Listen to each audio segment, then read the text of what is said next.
I'm all the time picking up after you. Grubby, Gimmick, stop it, both of you. Well, he's... Yeah, but he's... Stop it right now. You're both acting very foolish. Oh, all right. I'm sorry, Gimmick. Yes, Grubby. I'm sorry, too. Well, Grubby and Gimmick stopped being upset with each other, and we took off in the airship. That was a very good takeoff. And now, according to my anti-gravity compass, we are headed there must be a slight malfunction. We're headed due that way. Gimmick, I'm still amazed at this wonderful airship. You should be very proud of having invented it. Thank you. You are quite right. This aircraft does represent a major breakthrough. And to think that it operates totally on hot air. Yeah, imagine that. Yes, Grubby. That's the key word. Imagination. Now someone had to think it up. Someone had to build it. And if it doesn't work at first, then why not try again? So warm up your imagination. And with some interpretation, And a little perspiration. Anything can fly. but nothing ever happens if you don't really try. When first I built my tube fan just to cool a room in summer, the reason that it pulled, not pushed, is still not really clear. Imagine that. But then the notion hit me as it swallowed half my arm. This thing could make the dust inside my house just disappear. Your vacuum duster upper? Precisely. So warm up your imagination. And with some interpretation. And a little perspiration. Anything can fly, but nothing ever happens if you don't really try.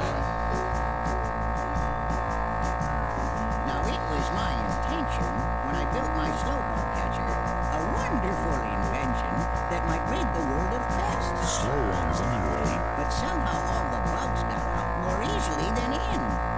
So now the birds outside all use bug catchers for their nests. So science wins again. Twas nothing.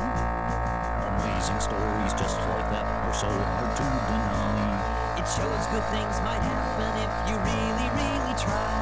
Now fancy pocket watches haven't always been around. That's right. You can't go out and just pick up a light bulb off the ground. What's a light bulb? I don't know yet. Someone will have to think it up. Someone will have to build it.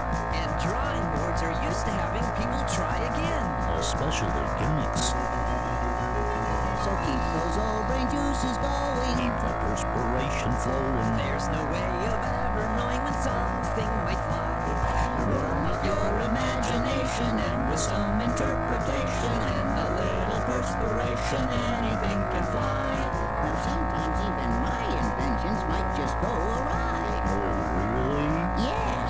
But nothing good will happen if you don't really try.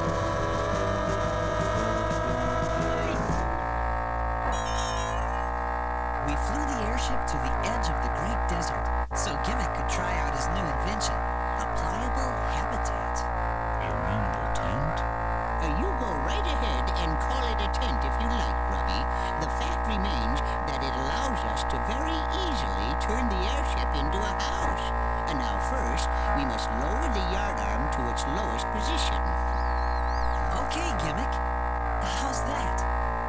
Whoa, that's fine. And now let's lower the airbag. Lower away. I got this end.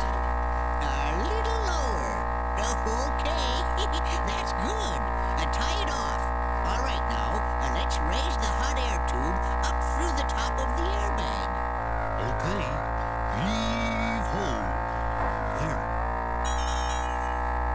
Well,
Mr. Mudblub, is there something that we've done to irritate you? Keep moving. Keep moving. Hey, would you guys like any of these roots? Just be quiet and keep moving. That's funny.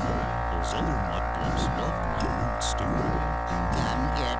There is a possibility that these are a slightly different species of mudblub. That would account for my miscalculation about them being this far north. I was wondering how you were going to account for that. You three stop talking. Get into the cell. The Mudblups took us through their tunnels to a cell. They closed the door and locked it. We'll deal with you later.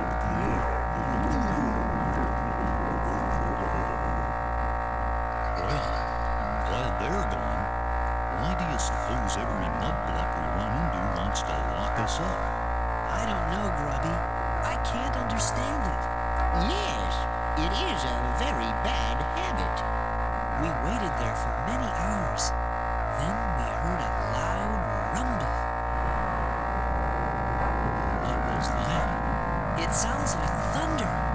Hey, Gimmick, maybe you're gonna get that rainstorm here. Grubby was right. Before long, we could hear the sound of rain on the ground overhead. Then rainwater started seeping into the cell. Fellas, my feet are getting muddy. Hey, that gives me an idea. We all took mud and smeared it on ourselves. Aw, Teddy, why are we doing this? You probably know why we did it, don't you? It's so we'll look like mudblups, Grubby. Then we can escape. Oh, I get it. That's smart, Teddy. Thank you, Grubby. Oh, Mr. Guard. Oh, Mr. Guard, what's going on here? Hey, what are you doing in there? Where are those other three? Blub, blub, blub, blub. We got locked in here by mistake. Let us out so we can find them. Blub, blub, blub, blub. Please? All right, get out of there. You're gonna be in trouble if we can't find you. We made our way through the tunnels, pretending to look for the escaped prisoners. Where did they go? Let's find them. Where did we go? Where did we go? Not we, Gimmick. Oh, yes. I mean, where did they go? Who are you looking for? The three escaped prisoners. Have you seen them? What do they look like? One is about my height and very smart. Well, never mind that now. Which way is the entrance? It's just down there and to the right. Thank you very much. We finally found the entrance to the Mudblup City and started running back towards the airship. It was still raining, and the mud washed off of us as we ran. But then we noticed that the Mudblups were following us. Oh, look, Teddy, they're after us. Run!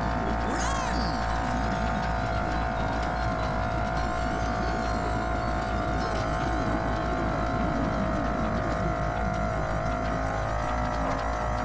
We didn't think that we were going to get away.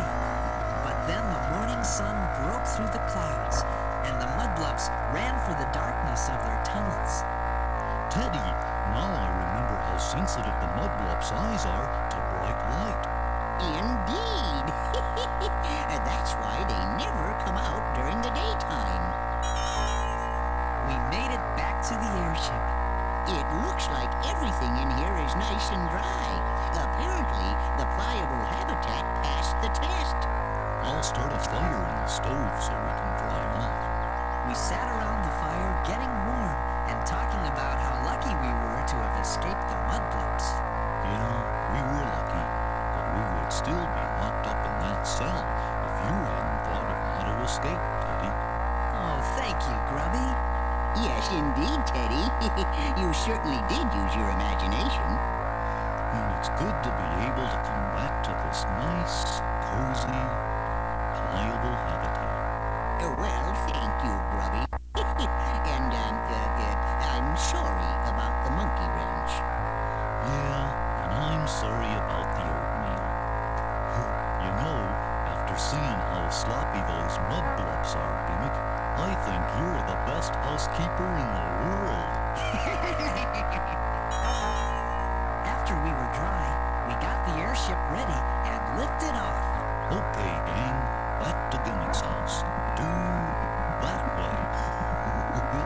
Well, I think that Grubby and Gimmick and I all had a chance to remember just how lucky we were to have good friends. And I think we learned a little lesson, too. That when you live with other people, it's lots easier if everybody helps to keep things neat.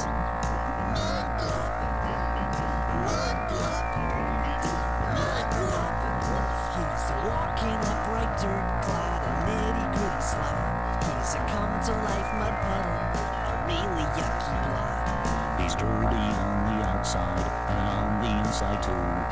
He tries to make you think that being neat is hard to do. So don't invite a mudblup to your house. You could be sorry. Or you're gonna be dusting for a year. No, don't invite a mudblup to your house. They'll be ripping all your clothing And grime inside your ear. There'll be gunk in all the carpets, and handprints on the wall. There'll be rings around the bathtub, and fuzzies down the hall. He isn't very choosy, he spreads his dirt around. He wants to make the floors inside your house look like the ground. So don't invite a mudblup to your house. Or you're gonna be dusting for a year.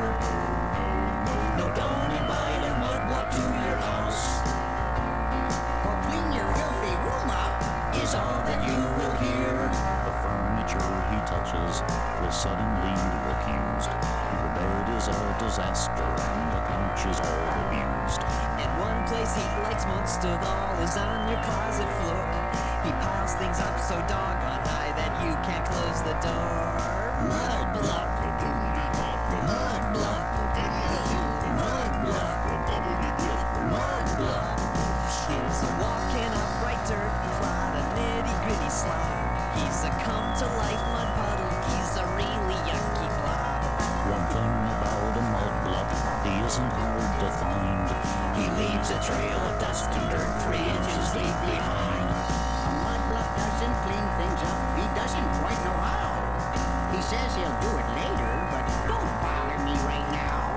He teaches you bad habits. He teaches you to lie. The smudges round the light switch Must be some other guy. So don't invite a mudblup to your house. You could be sorry. Or you're gonna be dusting for a year. No, don't invite a mudblup to your house. Your ears will be so full of dirt that you can't even hear.